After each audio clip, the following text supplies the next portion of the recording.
If it collapses, that's your route out. It's either 50 degrees at one side of the shaft or it's -2 at the other. There were moments where somebody like literally would just lose a finger on a conveyor belt of coal and they'd just like bandage it up and they'd just carry on working. She got to my name and went, "Is that a joke?" And I was like, knew it was me. Looks me in the eye and he says, "Do you know how to do a front roll?"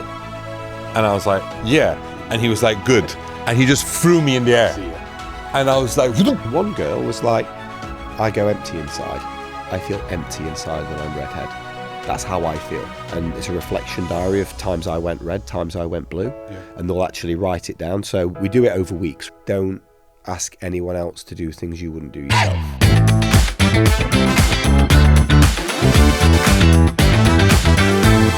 Mike Lowery, yeah. Thank you for coming to the Rice Pudding Project. Me. This is going to be super cliche. You probably heard it a million times, but yeah. Bad Boys. Absolutely, yeah. I mean, there was a bit of a phase, really. It started with my history teacher when I was in year 8. Yeah. Because it's actually, the first one's an old film, 1995? Yes. It's old. It's film, very old. Because right? like they go through them, and then I think that I'm watching the latest one now, and it talks about them being on the force for 25 years. Yeah. So it is. Yeah. So my year 8 teacher actually said to me, when she was going down the register, she's a history teacher, and she went down the register and she got to my name and went, "Is that a joke?" And I was like, knew it was me, because obviously where I am in the register I feature. And I was like, "What?" And she went, "Your name's like Bad Boys, Mike Lowery." and I obviously I had no idea. Because you hadn't seen it yet. I'd seen the film, yeah. right? And then she was like, I literally went to the cinema or whatever it was, the other night, watched it. Your name is in that film. And then obviously... And you are the star of the film. Well, Will Smith is the star of the film. I'd like to say Mike it's loosely Lowery. based on me, but... Yeah. But they basically had a few years where I got hammered with it, and then it went dead for years. And then number 3 came out. And then bang, surge of it again, yeah. And then you work in the school now, so the kids might have seen it? Not really. It's more staff. Okay. Like it's more staff. It's definitely more staff of a certain age as well. But the kids, the kids don't really know, to be honest with you. Because they shouldn't be watching us 18 or 15 anyway. Exactly, and poor Will isn't doing so well for himself with the Chris Rock thing, is he, to be honest with you? So, but he's now done music again. I used to Will Smith was like the guy when I was growing up. Yeah, I loved his music. There was nothing he could do wrong. Yeah. Fresh Prince of Bel-Air, everything. Yeah. Straight after school. Watch an episode at 5 o'clock, followed by Simpsons. Always. Yeah. Actually, no. I think. See, that showed me how old I am. It was at 6 o'clock when I was there. Oh, was it? Yeah. Ah, nice. Yeah, we didn't have. You had Simpsons on TV? Yeah, Channel 4. Oh no, when I was growing up, we didn't have. Yeah, Simpsons Channel on 1 to 5 we had. Yeah. See, 5 only came out a few years later. Right, okay, that's how old I am. You see, but we had 1, 2, 3, 4. Yeah. So it was on there every night before we'd have tea. But Will Smith, like, have you read his book? Yes. What do you think? I was mixed emotions because me too. I read his book, heard about his dad building the wall and all that kind of Love stuff. that analogy. And I was like, wow, that's amazing. What he's done is phenomenal. Yeah. And I understand. So I do stand-up comedy. Yeah. Okay. For someone to do that, I think it was. Yeah. I don't want to. But I just. It was just. I didn't expect it of him because I looked at him on such a pedestal, and it hurts me that I have to be like, I can't. Really support his action, and now he's kind of like, I see him he was singing at the Notting Hill Carnival or something. I was like, dude, what happened? Because he for me was phenomenal. Like his range from comedy to 6 Degrees of Separation to Ali to everything. He just seems to have lost his way. Yeah, it's unfortunate. But when I saw the documentary as well about him struggling with weight loss, and I was surprised. Because when I saw him struggling with that, I always assumed that he was just jacked all the time because I think it was iRobot.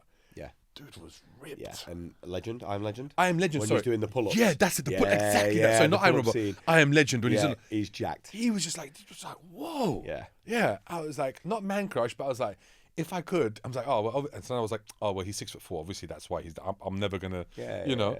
But he was amazing. And then he was talking, and like, you could see him struggling, and I felt that was cool. Yeah, I think if you, I think a lot of, like, I know that obviously other people as well in Hollywood, like when they have to obviously increase and decrease the size for roles, it leads to like quite complicated relationships with food, almost in the same way that like like elite athletes have a really complicated relationship with food, particularly like swimmers who are Boxers. on boxers, who have to cut any combat athlete who has to cut, or a swimmer who has to like put 6, 7, 8. I mean, if you look at Michael Phelps's diet when he was like in the heat of depth of training, the 7,000 calories you consume. Yeah, and then all of a sudden your appetite is that, and all of a sudden it's gone.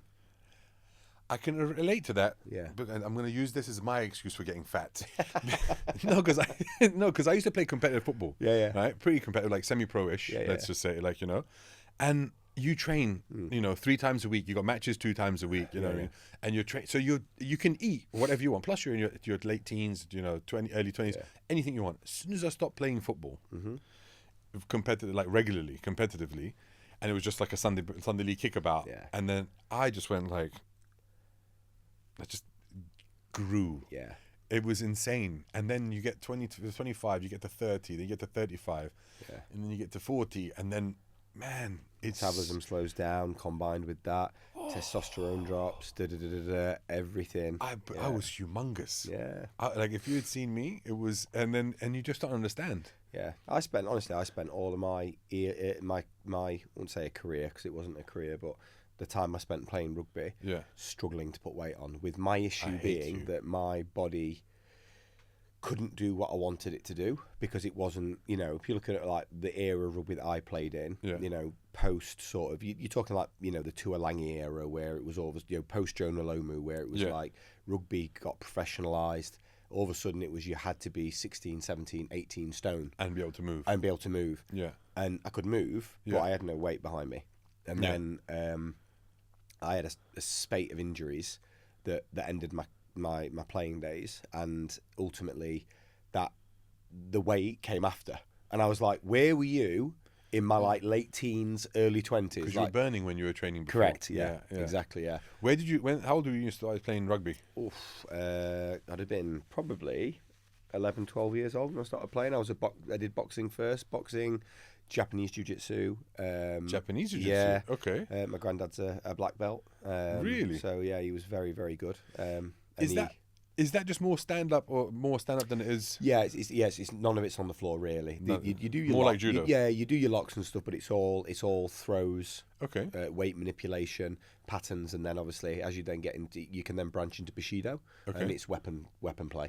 Okay, all right. And stuff and like you did that for how long? Did that for a long time. Got to brown belt as a junior, and then you at the time you couldn't do black belt junior. You had to wait until you became an adult. Yeah. And then did boxing.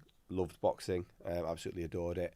And then sort of a gentleman, and a gentleman who's not with us anymore, sadly, but a gentleman called Byron, who was a bit of an old head teacher at another school. Who used to basically go around local schools and round up the sort of the miscreants of the schools that couldn't behave themselves.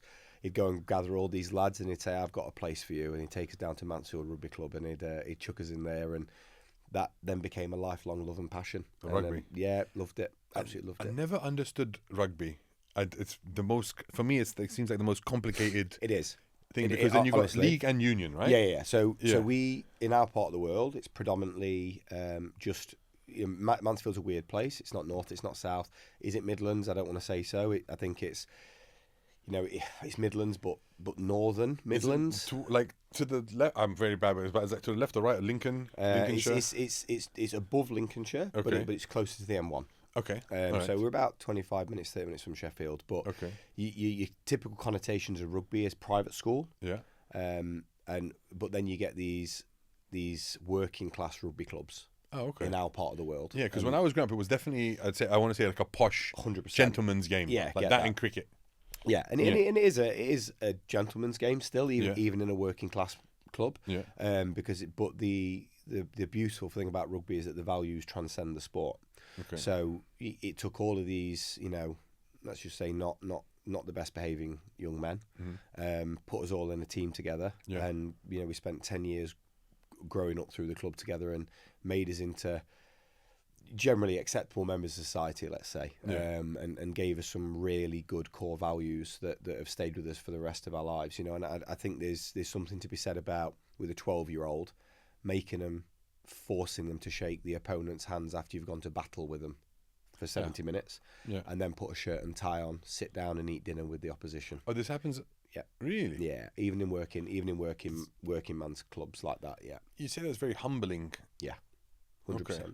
What's the reason behind that? Just to have respect. I mean, not just about to create. It's the gentrification of it, you know, from over the years, and that's obviously the private school thing has then obviously trickled down. Yeah, certain things we've left, you know, we don't take some of the, you know, the more, I'd say, archaic bits from the posher version of rugby. Yeah, but some of the values that, you know, respect, you know, teamwork, sportsmanship, the things that you could argue, and I don't want to bash other sports because I think football's a fantastic game. Yeah. But the things that you might not see in football on the TV. Yeah. That then dribbles down into the junior game. Because I mean, I played football a lot as a kid, and Saturday League, Sunday League, and things like that, and it was quite violent. Yeah. Off the pitch. Yeah, yeah. And that's what what I've realized in sports like rugby and American football, there's not so much violence in the stands, and it stays on the field. It's cathartic, right? Yeah. Whereas in football, I could never imagine any of the games that we played sitting down with our opponents afterwards, because there's so much shit talking going on, and we abuse. Like there would be so much abuse. Like if you see someone afterwards, it was only to fight. Yeah. Whereas, to be honest, I think the thing with rugby is like, and I've always wondered this: why is it like that? Because loads of my really good friends are like really hardcore football fans. Yeah. Hardcore football fans. You know, and like, you know, my missus, she's Australian. Obviously they call it soccer, but they're a soccer mad family because they're heavily European immigrants to Australia. Like, you know, Greek, Italian, you know, that community there. She herself is Croatian, but they're crazy mad on soccer. But then rugby itself is like, you do your talking on the pitch. Yeah. If I'm going to talk up how I am, I got to prove it on the pitch. Yeah. It's like boxing. It's like jiu-jitsu. You know, Brazilian jiu-jitsu to some extent. You do your talking on the mats, right? And you don't talk. You get disqualified for talking during the fight. Correct. Yeah. You let your actions do that, and ultimately, if somebody bests you, they've done it. Yeah. There's no need to have a scrap afterwards. And you show the respect during them at the beginning and after. Correct. Yeah. And I think that's why, you know, and I'm just at the start of my journey into Brazilian Jiu-Jitsu. You know, I'm 10 sessions in. I'm basically trying to survive every hour, and I'm being humbled perpetually every hour. Yeah. It's fun though. You know, if I can survive 20 seconds, that's a win, right? Because I'm 110 kilos. I get put with the heavy boys. Yeah. The heavy boys obviously lick the lips when they see me because they're used to fight. Fresh meat. Yeah, and they're used to looking at smaller lads where they can't quite throw the weight around as much. Then they're like, ooh, he can take it a little bit. Let's go for it. But when you go with the smaller lads, it's embarrassing. It's even more embarrassing because you think that size is going to matter. No, it doesn't. And it doesn't. I remember I was rolling. The person was a black belt. But they were light. I mean, I was at the time. I was about 145. Kilos. I was like big boy. I was heavier, but like I was 145. And he got me. And he's an amazing black belt. His name is Rafa. He's like insane. This guy's, like I said, he's probably around, I don't know, like, he's definitely not in the 90s. He's like early 80 kgs, something like that. He might even be less. Like, he's lean, ripped, awesome. He literally, so he was on the ground playing guard, just chilled, right? And I'm on top of him, you know, twice his weight. He looks me in the eye, and he says, "Do you know how to do a front roll?" Right. And I was like, "Yeah." And he was like, "Good." And he just threw me in the air. See ya. And I was like, and I landed, and I was just like, oh. I was like, thank you for checking. Yeah. But like the light ones are crazy, like speed, fast, everything. Yeah. And that's the most, like for me, that's the most humbling. Yeah. That you think that you're big and heavy and strong, and you're just going to outpower them. Well, I think that for me, having played rugby all my life, like not that I can handle myself, but that I understand how to manipulate my body weight with other people's body weight, because that's the game, right? And I'm also, you know, I'd say rugby also makes you recklessly fierce in the sense of like you're not really bothered where you put your face, right? I don't understand that because I played American football as well. I just don't understand like throwing your head into and it makes you like that. It conditions you to be that way, right? And I think that having gone there, and there was a guy called Rogerio, is a legend. He's Rogers. He comes and helps us with a bit of jiu-jitsu sometimes at school. Like, he's a really cool guy, ex-Brazilian professional, owns his own gym. And he was doing a demonstration to a whole half-year group a few years ago with me, and he was like, "Right, come on, we'll have a bit of a roll." I'd never done it before, and Rog went, "I'll talk you through it as you go in. I'll talk."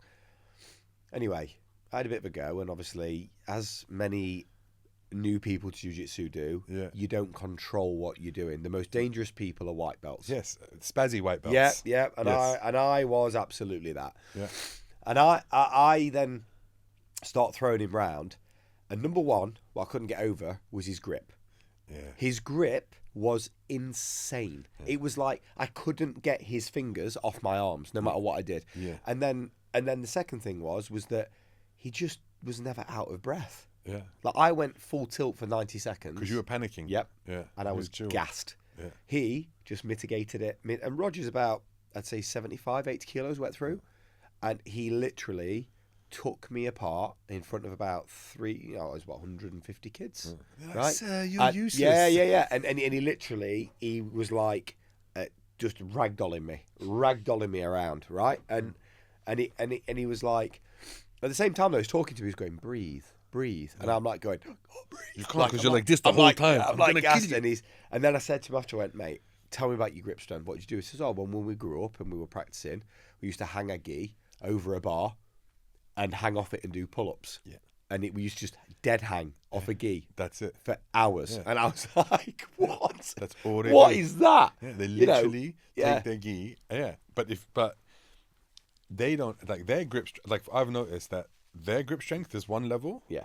But judo grip strength is something crazy as well. Okay. Oh, judo is insane. Yeah. Yeah, like I see them, like, they get like the weights, what's it called? The weight that you put on a barbell. Discs. Yeah. The disc, and they literally hold it with their fingers, and like, they can flip it and catch it. You know, and I'm starting to do it with like 5 kilos. But they like 20 kilos, 25 kilos. Yeah. And it's also the way that they hold. Yeah. Because like my coach is insane. Like, he'll grab me and he'll be like, he's strong and he'll grab, but it's about being loose in the tight in the wrist, but loose as well. So it's just different ways. It's phenomenal. Yeah. So I just big respect to. I mean, I respect all athletes, right? Like, it don't matter what athlete you are, what you do. If you're at the top of your game and you're that good, and I suppose that's why I'm fascinated with high performance. I am fascinated with high performance because, like, I just, having never been anywhere near professional, I've worked with professional athletes and coached some international athletes, etc. Been very fortunate to be around some world-class athletes as friends, etc. It fascinates me how you get to that level, like, because it's just the mindset, the aptitude, the natural gifts to some extent, which plays a role in it, and then the way that a person then harnesses their natural gifts and drives it forward. Because I think a lot of people are naturally gifted. Yeah. But the amount of people who use it. Harness it and refine it. My little brother was, serious athlete. Serious athlete, like, built like an athlete. He played rugby for Leicester Tigers. Nice. He was a serious athlete. Oh, he's pro? He went through the academy till he was 19. And then his story was that he probably, based on how he was as a player, had he had the right support, he would have been released from that level, but probably could have played at a very, very good level and made a life out of it because of how gifted he was physically. Like, serious athlete. Like, my brother went through the academy with George Ford and Manu. So, like, real insane batch of players. Yeah. And, in terms of the talent, the hotbed that was, insane number of England players came out of that group. Okay. But my brother, his speed and his agility, incredible. Like, incredible. Like, so powerful. Like, half my height. I'm joking, he's not half my height, but he's a bit shorter than me. Yeah, but he's like rapid. Still holds records for 200, 400 metres in the area. Do you think having a bigger brother, though, that he looked up to and wanted to emanate or, like, beat, gave him the mindset to... No, I think that his issue was his mindset. Okay. And he'd openly say that. Like, for me, I wanted to achieve, but my body wasn't letting me do that because it wasn't matured right for what it needed to be. My brother had the physical attributes, but his mind at the time wasn't in the right place it needed to be, and the clubs in the area, you know, when you get offered to go to Leicester Tigers at that point, you're not going to say no, because it's like the Man United of rugby clubs. Yeah. In all honesty, he should have gone to a different club. Yeah. Because the way that they did things there was extremely hostile. Okay. And he wasn't, I think at the time, and I think he'd be honest and he'd reflect on that and say he wasn't, his maturity level meant, you know, wasn't able to cope with that. He probably needed more support, he needed more help, because at 16 he basically left home and went on this 3-year journey to be a professional athlete. And obviously, like, you're away from home, you are literally living like a pro, eating like a pro, but you're doing it in an environment where back then well-being wasn't the priority. You know, they weren't looking after you in that way. It's only, but well-being's only really come about, like we were talking about now, recently, the last, I'd say 5-10 years, that people are thinking about. They're concentrating more on what they eat. The professional athletes, like, I think you talk about, like, there's pro athletes when we were growing up, like football players, like in the 80s and stuff. That their pre-football match meal, pre-night meal would be like a kebab, fish and chips, or whatever. In the morning, they have a fry up and stuff like that. It's only now that, you know, the last 10 years that people are really concentrating on what they're eating. Yeah, and I think, you know, you talk about your name of your show, and that, and I think that my brother, they stay with families, right? They put them with families, and my brother, my brother got removed from a family, because they had 2 people in there, and the family, because obviously they got paid by the club, right? But the family was using that as a way to make money. Like foster home kind of thing. So they weren't feeding them right. Now these young men are like professional athletes. They need the right nutrients. They need to be fed. They need to eat, and they weren't feeding him. You know, and this is my brother, right? He didn't tell anyone. Okay. Because he's very quiet. He's not like me. He's hungry, introvert. And he's malnourished, and he's not eating right. The other one wasn't either. And instead of like telling someone at the club, and I think that's where the you know, nowadays clubs probably have that support system in place more because we're more aware of it. Whereas back then they didn't look after him in the way he should do. And my brother, you know, he went from here to not playing rugby for a few years. Like, just dropped out the game. Yeah, because, and that's my question to any organisation or club or anything in the world is, my brother had England trials when he was under 16, possibles, probables, Reds versus Blues. He then went to the Man United of rugby clubs. My question to anyone in that space who looked after him at that point would be, how do you get someone who's that naturally gifted and not mould them, and not get them to a point where they're going to not necessarily make a career out of it, as in, you know, be a professional athlete full time, but how do they go from that to hating the game that much they don't play it for a few years? And then, you know, did anyone reflect on that and go, how did we lose this kid out of the system? And that, you know, and that to me is why I do what I do when I work with young people, right? Because I don't ever want, I think that's a good driver of mine, right? I don't want ever anyone like that to fall out the system while I'm looking after them. Because, you know, we're so wasteful with talent. We're so wasteful with talent as people, and we we don't capture it enough, in my opinion. Do you think it's a case of the fact that people think that, well, they're talented, so they have to become professionals, and that's the only option? They don't realize that it's a life skill. You don't have to be. You can just be good at sports in school. I mean, I think the thing for me is like, we look at them as a player and go, right, they're really gifted physically, or they're good physically, or whatever. But what we're only really tapping into now is all of the other aspects of an athlete's performance. So like mindset, you know, the psychology behind their performance, nutrition, right? What are they eating? How do they recover? You know, their actual state of emotion. How are they emotionally? Like, are they emotionally mature enough to cope with the demands of being a professional athlete at the age of 16 years old? How did you start to learn about this stuff? Because obviously your brother went through that, he was 19 when he got released. But did you speak to him about that then, and then start to think about it for yourself? No, because I was only, at the time, how old had I been? I'm 3 years old, so I'd have been 22. I was in my first year of teaching. So I think my sort of, as I've gone through the 6 schools I've worked in 2 different countries, and I've been fortunate enough to work in some really, really cool schools, and done a little bit of work in some schools in South Africa, which was really cool. I actually went and spent some time at Yale University and worked with their rugby set up there, which was amazing as well. And I think what I've kind of gleaned is that we do one of 2 things, right? Yeah. We either don't just focus on coaching and we don't look at anything else. We just ignore it and just go, right, that's someone else's responsibility because I don't have the resources all the time. Or we force adult modalities onto children. Which doesn't work. Well, we know it doesn't work. Yeah. Literally, you've just said, but that's what we do. Yeah. And that's what everyone does. Yeah. And why is that? Because I think that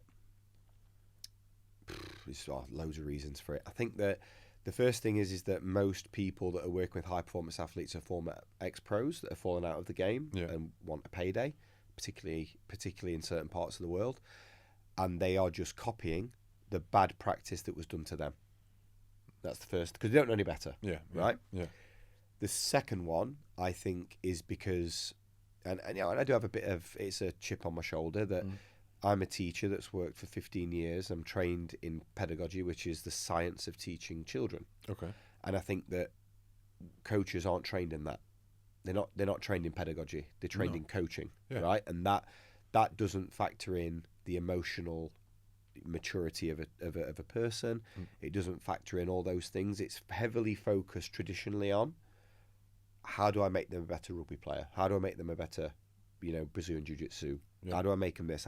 It doesn't look at the athlete as a whole picture. But at what age do you think that should start with? Immediately, straight away. Yeah, you have to, right? Because have you ever read Malcolm Gladwell's book Outliers? Oh, yeah. The 10,000 rule. And he goes and does that research on all the sports leagues around the world. Yeah, the ice hockey and things. Yeah, and it don't matter what sports league you go into around the world.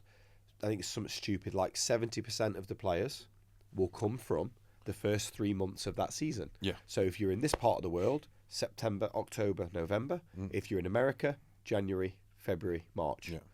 And that is... it's an insane statistic because they're just bigger and they get picked and then they get more exposure. Exactly, and that's the meritocracy of sports, right? Like we to some extent we can't avoid that. Do we do that at school? Absolutely, yes, we do. Yeah. However, I think for me, what then we wanted to do at our school, when because now I can basically guide it in the route it needs to be, is we wanted to be able to offer all of those things to all children. Okay. Psychology, nutrition, and athlete physical development.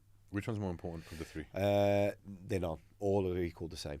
Okay. Right? They have to be. And one of the conversations I have when I do performance psychology workshops with parents or with young people is I ask them to draw a clock face and tell me, okay, imagine it's 12 hours you're awake and 12 hours you're asleep. In those 12 hours you're awake, on the clock face, show me how long you spend practicing how to pass a rugby ball or step someone or tackle. Okay, this much.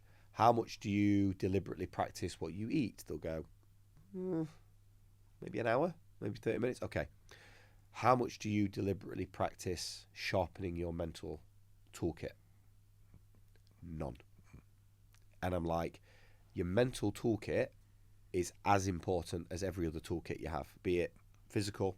When I say nutrition, that's a structural thing. That's like like the structure that an athlete puts in place for them, eating at the right time, recovering at the right time, etc. So we have this 3-pronged approach to performance, which is mindset, skill set, and structure. And very often we spend 90% of our time working on skill set, 10% on structure, and nothing on mindset. So what we should do, it should be an equilateral triangle, right? It should be a 33, 33, 33 Yeah, but split. if I don't practice my skill set 90%, I don't get better, is what they think. It's repetitive. They think that. But the reality is... Drills. Correct, but the reality is that just because you can execute a skill in isolation does not mean you're going to be able to execute a skill when you're under duress or physical fatigue. Right? Or when you're under pressure. And that's the big thing that, when we want to work with... we do work with young athletes on that stuff, is that it's right. How can we sharpen these mental tools that you've got? Okay. Right? What can we do? What are the routines? And we use a very simple framework called Red to Blue. It's a super simple performance psychology tool. SAS use it. England Rugby use it. The All Blacks have used it for 25 years. And it's really simple. Red to blue. Red to blue, yeah. Dan Carter's High Performance podcast, on the High Performance podcast, Dan Carter talks about it a lot. It's really simple. You have two states, red head or blue head. Red head is frustrated, angry, can't focus on what you need to focus on. You are distracted. Blue head is cool, calm. You're focused on what the task is. And that us as humans spend all of our time fluxing between red head, blue head in all walks of life. It's not a good thing. It's not a bad thing. It's just a matter of fact. What we teach what I work with when I work with athletes and with children is work on, the key is being able to recognize when I'm in redhead, accept it, and then basically trigger a toolkit to help me move to blue. And it's the most simple performance psychology in the world. Like, seriously, it's so simple, but it is, honestly, if you've ever seen a tennis player, flick themselves, pinch themselves. You ever seen a golf player like fiddle with something in the pocket? They might not call it red to blue, but what it is it's them going, I'm not in the right mental space now. This is a reminder of me accepting I'm not in a right space, and it's now I need to do a rehearsal to get back to my calm space. Same process. It's very interesting. Yeah, it's cool. It's really cool. So then you don't lose your temper then ever, because you're good with no, absolutely, 100%, and that's the beauty of it, right? If you can't accept that you will go to red, you'll never be able to move to blue. But it's about knowing knowing yourself and noticing at that time, knowing your triggers, knowing we call it the recognition radar. It's knowing, because what your redhead is probably very different to mine. We did delivery drivers. we did it exactly. We did a workshop with some really high level gymnasts the other week, like girls that were like 9 to 12, 13 years old, right, but very talented young women. And we did the trigger stuff, and we go through a full, it's hours and hours of work you're doing it, but we talked to them about what your recognition is for triggers. And some of the girls were like, my skin prickles, my face gets hot, I get clammy hands, I get dry mouth. The girls are we do loads of activities that build up to them being able to do that. But then one girl was like, I go empty inside. I feel empty inside when I'm redhead. That's how I feel. So we do loads of work on being able to get them to identify what it is for them. But now thinking, that's insanely smart. But how do you get someone to identify when they're red without being in that place? Because what we do is we do diaries with them. So they'll actually go home with a diary, and it's a reflection diary of times I went red, times I went blue. And they'll actually write it down. So we do it over weeks, right? It's not just one session. So first session, we'll talk about it, examples, some activities, go away, do it, they come back, and I'll say, right, when did you go red? And usually the best way to do it with children is to talk about when the mum, dads or siblings are annoying them. Best, because they can relate to it like that. How do you feel when your mum says no? I feel like this. Okay. When you feel like that, do you make good decisions? No. What sort of decisions do you make when you're angry at your teacher? Oh, I shout back. What's the outcome of that? Negative. What do you think the outcome would be if you accepted that it's happened and that you need to then do a rehearsal that brings you back into the room and you're able to then listen to what you're told, accept it and move on? I think, it'd be a really good outcome. Gymnastics is exactly the same. 30 years ago, 40 years ago in my life, I needed this. I mean, I still need it now, but it would have been 40 years ago. I would have been. We do work with corporates, adults, children, everyone. But the big one really for us is that it's all about knowing yourself. That's the key. You need to know yourself because your triggers are different. For example, the girls, they all moan about the beam. They hate the beam. That's the long, thin one that they have to flip on. Really? They're terrified of it. Because men would be more terrified of it. No, the men don't do the beam. Oh, okay, for obvious reasons. So the girls do the beam, and they are terrified of it. It's the one thing that because it's the hardest one out of all of the the 4 things they have to do. It's the hardest one. What are the 4 things they have to do? They do It's beam, the pole vault. floor. No, it's beam, floor, vault, and what's the other one? The rings or no? No, it's the men. Okay. What do the girls do? Oh, the bars where they flip between the Oh yeah. bars. No, that okay. Yeah, but they say that's okay. But the beam is the hardest one. It's this big, and they've got to flip on it. And if you fall off, it hurts. There's no. No, there's mats, but it's what, a 4 or 5 foot drop from the beam. And so you can hit the beam and fall as well. Yeah, exactly. Yeah. So the girls are scared of it, right? And a lot of the girls would go. I said to them, "Who wants to do the beam first?" Half of them put their hands up. Why? Oh, because I can get the worst one out of the way. Okay. Who wants to do the beam last? Us. Why? I'll save the worst one till last. And I'll go, okay, well, what's the psychology behind that? And they go, well, the beam first, because if it goes well, the rest of my day will go well. Right. Beam last, why? Because the rest of my day can go well, then it doesn't really matter how the beam goes. Right. Well, let's look at that. What can you control versus what can't you control? Right? It's happened. The bad things happen in life. We have to accept that. Yeah. And those bad things are going to send us red. Yeah. If we try to stop that, you're going to spiral, and it's going to get worse. Okay. Because the one thing we do know in psychology is the more you try and suppress something, the more it will override everything else. We know that every form of psychology. It's going to come through eventually. Eventually, in some way. Yes. You might be able to suppress it for a bit. Yeah. But it's going to come out. Yeah. Right. So we need to accept that bad things might happen. You might fall. It might not go as you went to plan. Yeah. But what you're doing, girls, is you're letting that one moment ruin everything else. Okay. Because when you're thinking about the beam and you're on the bars, or when you're thinking about the beam or you're on the vault, you're not present where you need to be. Yeah. Your head's elsewhere. Yeah. That's a red head. Yeah. Blue head is in the moment. And we're only focusing on the things we can control in the present. Penalty in football is a great one. Taking a penalty in football. What can you control? I'm not thinking a standing goal for a penalty. No, what can you control though? Where you're going to place it. Correct. Yeah. You can control your foot hitting the ball. Yeah. You can control your run up. Yeah. You can control where your eyes go to send the goalkeeper one way. You can control those things. Yeah. You can't control the fact that the goalkeeper's a world beater. Yeah. You can't control the fact the goalkeeper might dive one way or another. Yeah. You can't control the 80,000 people watching your every move. You can't control the millions of people that are watching it worldwide. You can't control the fact that it's on YouTube and the internet is forever. But what do you think a footballer's head goes to? Do they just look at the ball, or everything? You spiraling? Yeah. If I miss this, we don't make it to the final. We Correct. don't win. Yeah. And your attention is away from the only place it needs to be. Yeah. Which is your foot hitting that ball. Okay. And we're humans, right? We've got limited bandwidth. Yeah. We need to make sure all of our bandwidth is on the thing that we expressly can control. Being in that moment at Correct. that time. Yeah. So where did you learn that?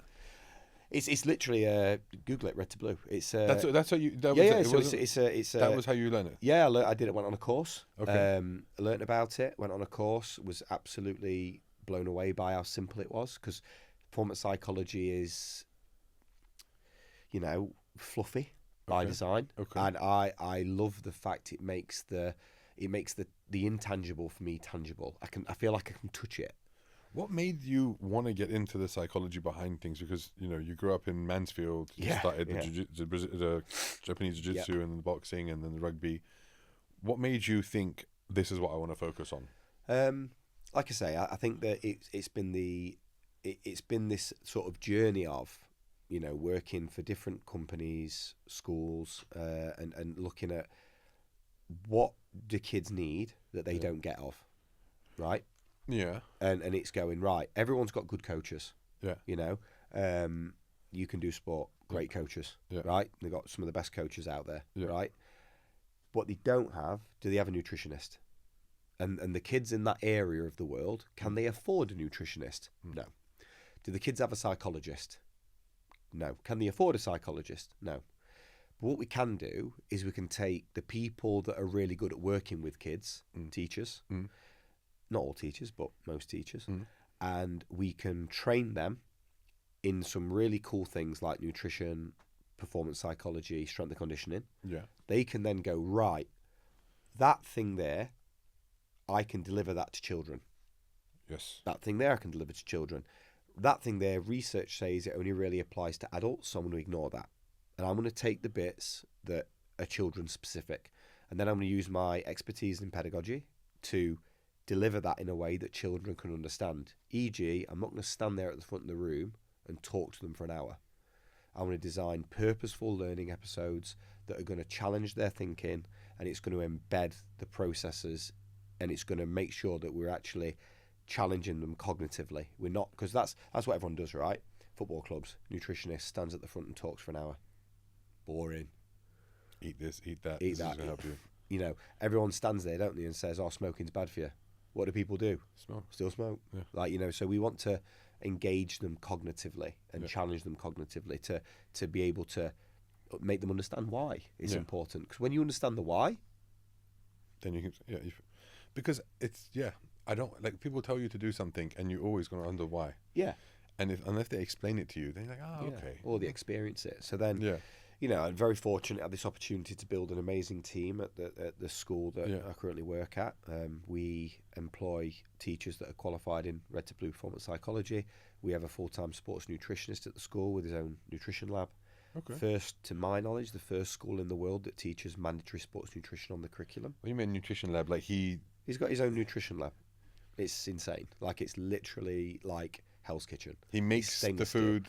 Yeah. No, not for the kids. The kids make their own food. So he teaches them how to make their own food. Yeah, so it's not food tech. Okay. Food tech's different. Yeah. Like, that's like, okay, let's make pasta today. I remember that when I was Yeah. This is literally a whole curriculum from 11 to 14 of eating for performance. Okay. Everything from, they make their own energy gels, they make their own isotonic drinks, they make their own, they learn how to prep and batch cook.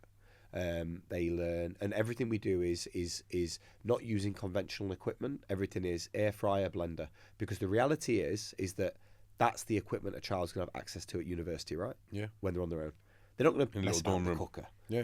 You know, so they're going to be able to set the oven and preheat it for 170 degrees and exactly. Yeah. So everything's built with that in mind. It's built from the ground up. He's a sports nutritionist and a teacher, and he's built this whole curriculum. It's insane.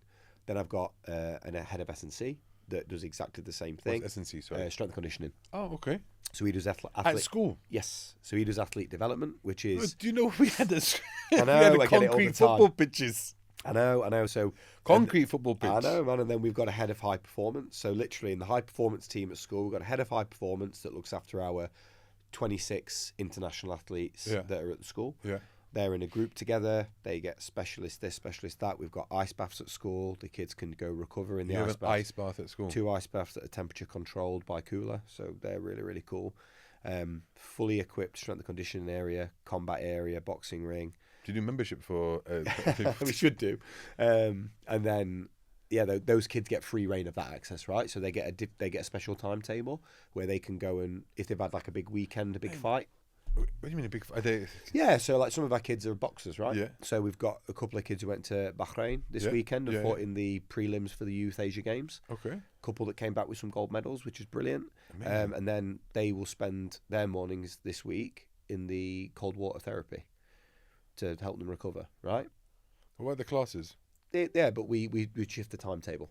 Wow, that's insane. So they don't miss any classes, but we move the timetable for them. Because my school growing up, I mean, we had great PE teachers. Yeah. I remember 2 of them specifically, like Mr. Charles was a sprinter. Yeah. He sprinted same time as Luther Christie. I think he was insane. Great Awesome. teacher. And Mr. Shan. Mr. Shan was amazing, like hockey teacher, sprinter, hockey. Like, it was great at hockey. But we didn't have that. We didn't have any of the facilities. If they had those facilities, then they'd be like. Yeah, and I get this all the time. You know, we had a really good conversation. We had a parent workshop at the weekend and had some really good conversation with parents. And one of the conversations that we had was, if I had this when I was at school, and I'm like, I get that, but you're approaching that with 30 years of lived experience. You wouldn't have done it. A 12 and 13-year-old that's concerned about Instagram, Snapchat.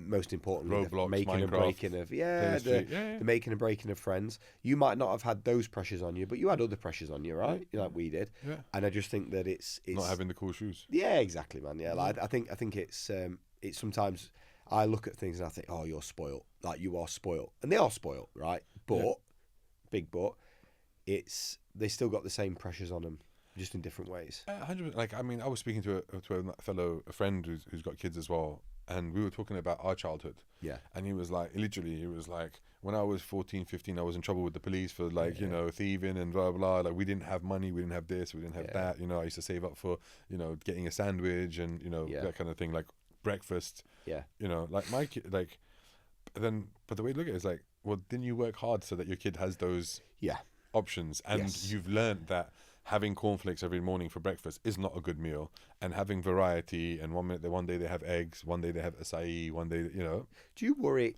You're a parent, yeah? Yeah. Do you worry that, like, your desire to give your children better than what you had is going to disadvantage them in some way? Yes. Okay. Because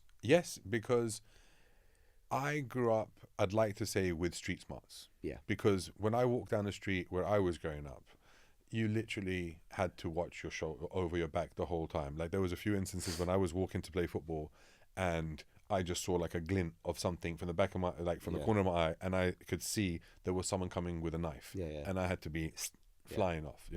We grew up in, but that's just the way we grew up in London. You can sense a bad situation before you get in it, right? Yes. Yeah. But my child doesn't have to grow up in that environment, and I wouldn't want him to grow up in that environment. So will he have the same street smarts that I had? No, but this kid has a different level of common sense and abilities that I never had as well. So I'm worried about those kind of things. And like I said, if he had to grow up in London or in America, how is he going to deal with that? How is he going to deal when the topic of, when he's offered drugs or when he's offered this or that? Because invariably, if he goes to university or when he travels and I'm there, those things are going to happen. But all you can do is teach them as best you can, and then go from there. But I grew up a very angry, lonely, bullied at times child, and you want better for your kids. So it's, like, those things have molded me to who I am today.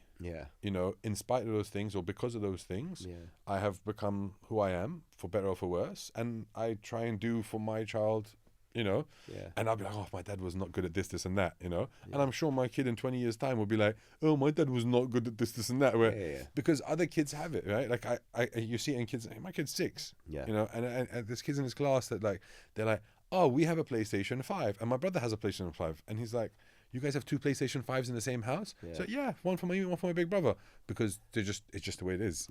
You can't compete with that. But you don't have to. Like, your whole point is you work hard, you go through stuff in life to provide for your kid. You just have to be careful of how to do it. I just think it's that chicken or egg thing. That, because I'm not a father yet, but I had a very grounded childhood. So you said your father was a coal miner. Dad was a coal miner. Mum worked at a chip shop. I didn't have, I was spoiled with love, right? That's amazing. Spoiled with which love. is the most important thing. And I would never change my child anyway. We weren't overly rich, but you knew the value of money. And you know now. But I think like when you watch your dad go a mile underground to dig a mineral out of the earth so other people can enjoy warmth in their homes. Even as a child, that gives you perspective, right? Number one, I don't want to be a coal miner.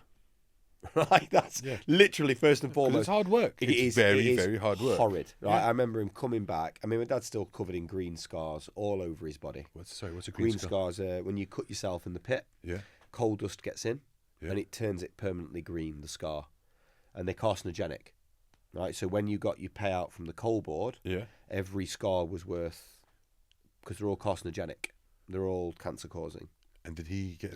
Yeah, of course. Yeah, vibration, white finger, black lung, everything. What? So I'm like so clueless with these kind of things. Yeah. So like when what's they vibration, shut the one pits, finger? so because they had there was very little health and safety. Yeah. So like it was, some days. I mean, my dad describes it. It's like I just can't imagine. I physically can't imagine going to work like this. So he said it 5 days a week.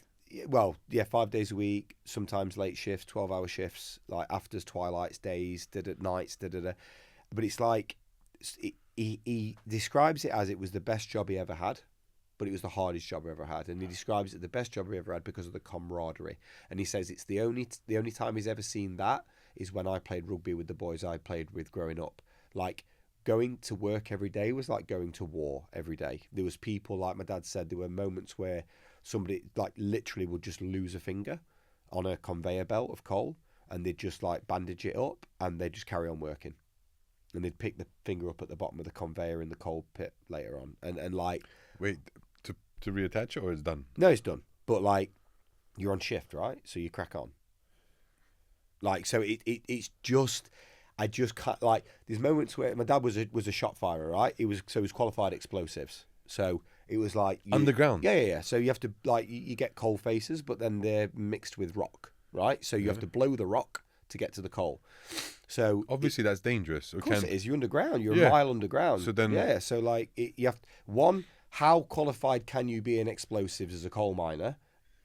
Probably not that qualified, right? You know, it's like a little. This is how you use explosives. Blah blah blah. Cheers. There's loads of. Off you go. And you just, you know. But then there's like minimum safe distance. But then they only provide you with a cord that's so long.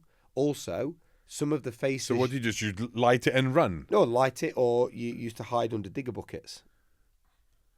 Right? And then it'd blow, hit the digger bucket, and like you said, your ears would ring for hours. Yeah. Like hours, your ears would ring for hours. That's concussion. Yeah, of course it is, yeah.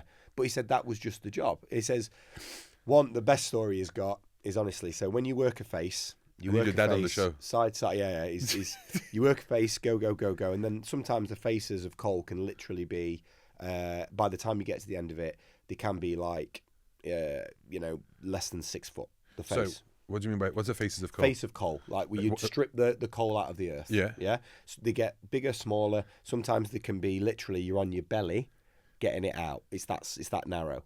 And you always have to have a form of regress, which is basically a form of escape. Yeah. Because if that collapses, you need to get out. Yeah. So you've got your tunnel that you're taking coal from. Yeah. Then you've got a tunnel that runs parallel, which is your method of regress. Yeah. Right? Which is your escape. If it collapses, that's your route out. And my dad was a deputy. And one of the roles of the deputies every single day was that you had to check that the escape tunnel was clear. So he had to go down that tunnel every day. And as you go further and further and further and further into the face, the tunnel obviously gets longer and longer and longer and longer. And they obviously aren't going to mess about making a tunnel that's massive. They just need to make it big enough for a human being. How big is your dad? Because you're 6'4", My dad's quite short. He's 5'8".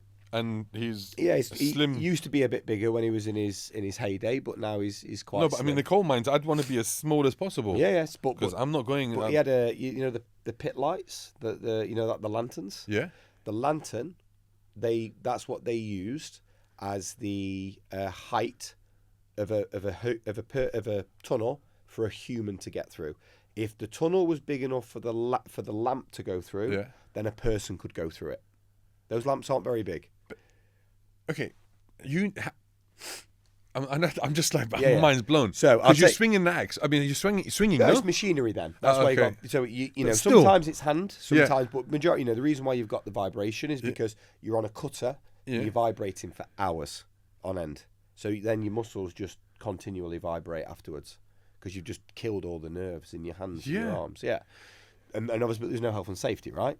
So then, anyway, he's in this escape tunnel. Yeah. And he tells me this story, and I'm absolutely fascinated by it because he says, you'd go down this tunnel, you get in it, and he had his lantern, and he's pushing his lantern forward, sliding on his belly, pushing his lantern forward, and if the lantern can go, he goes. He knows he can go, and his job is to make sure that lantern can go 250 meters on his belly that way.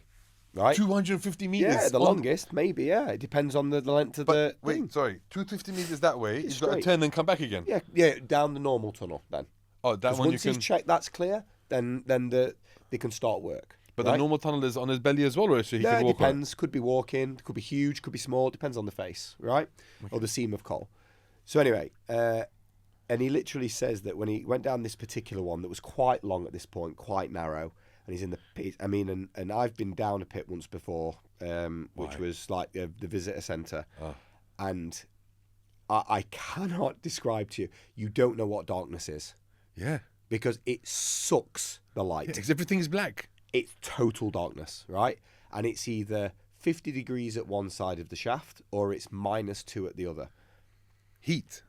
So you're either in your pants or you're in, like, you're digging in your pants because it is that hot that you are physically digging in your pants, or Yeah, but then you have protection on your body. No protection, or you are literally that covered in layers because you'll get frostbite because it's that cold at the other end of the shaft because of the way the air draft works. So where do you get changed? Up top.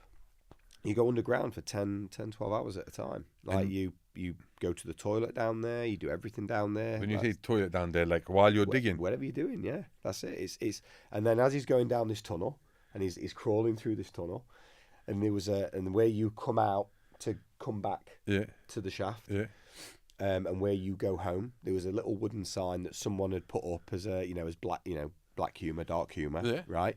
That was like heaven, arrow pointing to the lift to get out, and then hell back to the shaft, back to the face. Like, and he just said, like, it was just like, he said, I can't. Honestly, some of the stories, like, from down there are, you've never heard anything like it. It's like, it's like there's no dickhead policy that the All Blacks have, right? Yeah. No dickheads in the All Blacks. Yeah. That's it.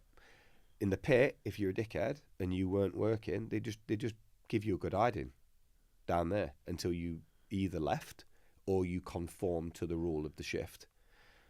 Like, it's like, my dad honestly says it's like the greatest job he's ever had / worst job he's ever had, because the working conditions were horrific, but the camaraderie. How many years did he do it for? How long did he do it for? I'm going to say, I think it was like 18, 20 years. Long time. So you and your dad have a very good bond. Yeah, well, we weren't when we were growing up. Yeah. He was hard on me growing up, and he was, and he was the first one to say that. He was like, well, it's like major job also now, but now we're very, very close, because I understand now why he was like he was, because he's installed a work ethic in me that I feel that most, certainly in younger generations of people that I've seen that have come and worked for me, just it's absent in them. Yeah. But wow, honestly, some stories from down there are insane, like crazy. Some stuff that we'll have to talk can't about tell you on here, mate. But it's on just on a different show. Yeah, but it's one of those things. I do a workshop on high performance teams. Yeah, and one of the pictures I've got of my dad, very. You don't have many pictures from down the pit, but one he's got is record breaking coal pieces. Record breaking extraction of coal. Yeah. Which is a team of 20 men on a shift, record breaking extraction coal for the region at the time. And and one of the things that I will say is, literally, a high performing team, it doesn't matter how adverse the conditions are, they'll find a way. Okay. They'll find a way. Like, you imagine literally going to work in 50 degrees. You can't wear safety gear. There's like blades everywhere, cutting things. You're in your pants and boots, and sometimes you can't wear a hat because the ceiling's too low, so you can't cut properly. And you're literally going to work, and all you're focused on is breaking. There wouldn't be a part of me at that point that'd think, I want to break a record here. Wanted to. They were a team and they wanted to break. Yeah, my mindset would be, just get me out of here. Let me just do my 12 hours and get back up. But if you can break records in situations like that, you're a high performing team. So, and then I, as part of my thing, talk about what I think the components of that are. Okay. That makes that. But it's a really cool picture of my dad's that he's got, and it's fascinating. Right, if he ever visits, I'd love to speak to him about it. Yeah, I don't know if you could talk about it on the show, but I'd love to have some crazy stories. No, he's I never thought about it like that. Yeah, and all the influential men in my life were all coal miners. Like, all of them were coal miners, because that's just what that part of the world did. So I've almost had in some extent, the same kind of male role model, which is... What kind of advice did they give you? I won't say advice. It was like, you've become a teacher, you've picked a soft job. Because I mean, I don't think there's much. Yeah. I don't think anything really competes with. No. Army, maybe. Huh? Maybe army. Yeah. Yeah. But it's like you picked a soft job. You're a teacher. Psychology. You get 6 weeks off a year. 6 weeks off in your summer. Ooh, what are you doing? Like you don't, like, because obviously the typical start at 9, finish at 3, all that crap. So I get a load of jibes about that often. But then, like, because I've always worked with my dad and my dad's friends. One of my dad's best friends being a carpet fitter. Like I'd always worked with him fitting carpets, carrying carpets, like that stuff. Like I think it just teaches you something else in yourself, and I think when you've worked with, like, you've had really good male role models in your life, and it just means that you try to be that, right? Because that's what you're looking up to. Okay. Which is advantage in some ways and disadvantage in others. Okay. All right. So what was the best piece of advice you ever got? Best piece of advice I ever got? Yeah. Whether it was in your rugby career or... I'd say I think it's definitely from my dad. And the best piece of advice I got is don't ask anyone else to do things you wouldn't do yourself.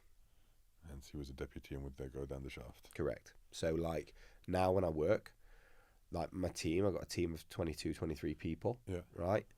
There is nothing that I ask them to do that I wouldn't do myself. Okay. Like if it literally meant cleaning toilets, I'd clean toilets. Like and no one can ever question my work ethic. Now they can question a lot of other stuff about me, of course. Yeah. Because no one's perfect. No one is. No one is. But I think work ethic and like if you're going to ask someone to do it, roll your sleeves up and do it with them. Okay.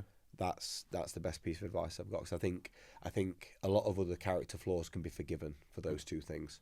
Is that advice you would give to other people as well? Or? Yeah, I think so, yeah. Particularly, I think it's more of a male thing, certainly. Yeah. I don't think it washes so well with women, in my experience. I think it's definitely a man thing, but a lot of my life I work with men, right? Like, a lot of my team's rugby, men, rugby, da-da-da. So when you work, and there's better ways to lead women, I think. But certainly, like, I think that, most people can resonate with, bloody hell, this guy's asked me to do something and I've just seen him do it. Yeah. So I really can't say anything. Yes. For sure. So I think that would be it. Certainly. It's a good way to lead. Yeah. Yeah. Lead by example. Yeah. For sure. Yeah. But but that's what happens when you have kids as well, and when you're a teacher. Because the first thing your kid or kids will do is like, "But did you?" Yeah. Like, I'm telling my son, "Have you brushed your teeth? Have you brushed your teeth?" Yeah. I was like, "You little shit." Yeah, well, exactly. Yes, I have. Yeah. Okay, so when you're telling kids to wear a uniform every day. Yeah. What you wear every day. Yeah. If a member of my team didn't wear the right uniform, they'd go home and put it on. Yeah. And then you're coming with the wrong one. Yeah. Correct. Yeah. And so I think that's I think that's a solid way to be. Okay. I think so. Yeah. Is there anything you want to tell the public about you and your what you're doing that we haven't talked about already? No, I think really it's just this idea of high performance. I think is reserved for elite athletes, and it doesn't have to be. I think that there's lots of things that we can do in our everyday life that contribute towards that. I think that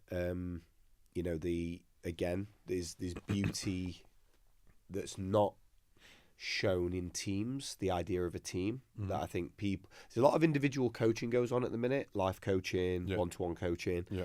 There's not many people that talk about the power of a team and the role of a team in your life and the way that a team contributes to your overall well-being. Okay. Because everything we do is teams, right? Yeah. Right? You two are a team. Yes. Everything's a team, right? And I think that we focus on the one-to-one stuff, but we ignore the power of a team and the influence that having purpose within a team can bring to your well-being and your life. Do you think that's because people are misconceiving that these days, because there's entrepreneurship is a big thing now. Yeah. So people believe it's just a solo effort. Yeah, but I think those people would probably be a bit naive because, like, everything that you did to get you to the point of being able to launch a project like that is because of the sum of the actions you've had from others. Yeah. Right? You didn't do it yourself. No one's ever done it on their own. Yeah. Right. So I think that I think that we just don't do enough on people being able to either lead or actually what skills are required to be in the team. Yeah. We tell people be the leader, but I've been a leader a lot because that's just naturally where I've fallen. But actually, I've also been a member of a team a lot of my life. Yeah. You know, not the leader. So there's skills to being a member. Yeah, and you can't be a leader if you haven't been part of a team. Correct. Because you don't know, you can't relate to how they've been. Yeah. Or you can be a leader, but I don't think you'll be as successful if not knowing how it is to be part of that team. Exactly, and I think that, you know, one of the things that I do is, another, you know, different area I work in is I work in high performance team consultancy. Yeah. So we work with corporates and we go in and work with C-suite and groups like that on how to develop high performance teams, and the building blocks of high performance teams, which sort of starts with psychological safety and a few other concepts. But I think that the big thing for me is that we don't do enough of it, because every single workforce works in teams. Okay. Why are we not explicitly trying to develop the quality of our teams? We focus on KPIs, making money, sales, targets. Show me in somebody, I would love to, because it's a big problem in schools. It's a huge problem in schools. Show me an organisation that has a KPI for a person that focuses explicitly on their role within the team, the soft skills of that, not making money or hitting targets, revenue, whatever. And I'd love grades and things like that. Yeah, I'd love to literally know who is literally sitting down with you as their line manager and going, talk to me about your role in the team. Talk to me about how you need to be better in the team and the things that you need from me to try and help you get better. Yeah. Because that I think is really not done enough. It's certainly not done enough in schools. Really not. So, yeah. Hey, look, it's been great talking to you. I think we could talk a lot more. I want to talk about the coal mining more and the performance. But we are coming up to the end of the time. Yeah. But what we have a tradition here where we have wild questions. Yeah, go for it. So within one of these tins, there is a question or a dare. No, it's not a dare. It's just a question. And you need to pick it by random and answer it. Cool. If you feel okay. like it. And rice pudding, from you, it's that you had to eat a lot of this growing up.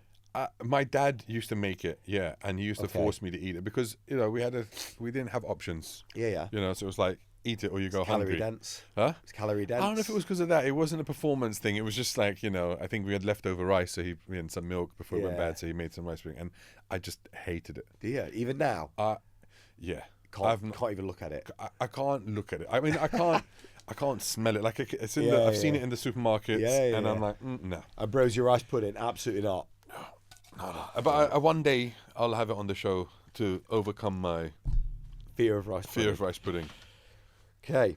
If you didn't have to make money to do what you love, what would you do? Oh, great question. If money wasn't an issue and I could literally live my life, I presume that's what the question is. Yes. I absolutely adore working with children. Okay. That's my career. It's what I've chose to do with my life. No matter where my life goes, if it goes into a more corporate direction, for example, I will always reserve time in my week for children because I love them. I think they're great. Yeah. Like they're honest. They're raw. They're literally they will tell you if you are not doing something right. Oh yeah. You know, as a teacher, I get, you know, the position I am now, I get to ask for what I want on my timetable, and I intentionally choose 4-year-olds, 5-year-olds, and 18-year-olds. Really? Yeah. I don't do anything in the middle anymore. So you can mould them and see where they went wrong. No, because at 5 you can't mould anyone at 5. What you can do is you can turn your phone off. Yeah. And I can forget about being a leader. Yeah. And I can literally have fun for an hour with them. Yeah. And when we as a team walk down their corridor to collect them for PE, it's like the greatest day of their lives. Yeah. It's like, oh my, they're here, and they're going mental, and they're like, and I'm just like, you know what, that energy, bottle it, love it. And 18-year-olds, you can treat them like an adult. Okay. And you can have a great, healthy relationship with them, which is a mentor relationship, which is, you know, they're asking me, you know, I'm going to uni, sir. What do you think to this city? Yeah. And I was like, I don't think it's for you. That's not you. Yeah. This city might be a bit more of you. Yeah. You know, so I think for me, like being able to work with young people, I'd always want to do that in my life. Nice. Cool. Makes sense. Well, thank you again for coming on. Thank you so much. Thank you, sir. And we have to chat more offline about a few things, I think. Yeah.